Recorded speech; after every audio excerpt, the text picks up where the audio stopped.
Bonjour, vous vous demandez sûrement qu'est-ce qu'un rituel yoga avec des pratiques ayurvédiques et à quoi ça sert.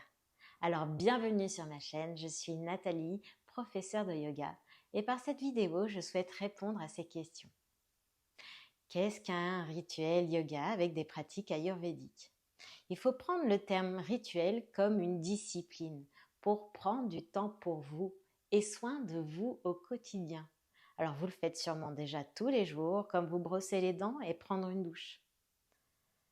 C'est vrai, on entend souvent dire « je n'ai pas le temps d'en faire plus, je ne sais pas quoi faire et ni comment faire ». Alors il faut comprendre qu'il n'y a pas un rituel unique et il y en a autant que de participants. Chacun peut créer le sien, l'essayer, le transformer, l'abandonner, puis en retrouver un autre plus adapté aux besoins du moment. En effet, un rituel sera évident certaines semaines, puis inadapté à d'autres instants. En parlant de rituel yoga, on pense tout de suite aux postures.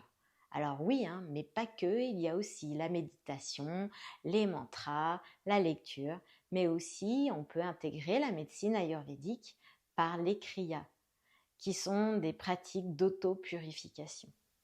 Alors vous me demanderez sûrement à quoi ça sert un rituel yoga. Ça permet de comprendre que le temps est disponible et surtout qu'il n'est pas perdu quand c'est pour prendre soin de soi. Il faut savoir que ce n'est pas l'intensité de la séance qui est importante, bien au contraire, car on peut se blesser par des mauvaises postures et des enchaînements trop rapides. Par contre, c'est la régularité qui permet de profiter au mieux de l'ensemble des bienfaits. Le rituel permet cette régularité et doit être à votre mesure. Pour cela, il faut prendre conscience de soi, pour aussi connaître ses capacités et donc se donner des objectifs qui sont à votre portée de main.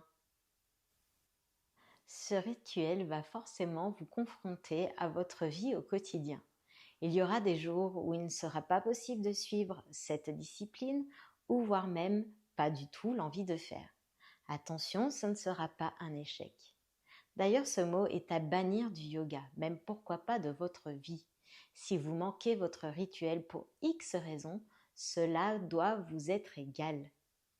Car vous avez le droit de ne pas faire sans vous juger. La seule chose qui compte est d'accepter cette réalité pour recommencer, réessayer et avancer. Donc retenez bien, échouer n'existe pas tant que vous recommencez. Si cette vidéo vous a apporté des informations utiles, n'hésitez pas à liker, commenter et à la partager auprès de vos proches, vos amis, vos collègues et pourquoi pas sur les réseaux sociaux. De plus, je vous invite à vous abonner à ma chaîne si ce n'est pas déjà fait. Cela m'apportera un grand soutien. Je vous remercie. À très vite. Namasté.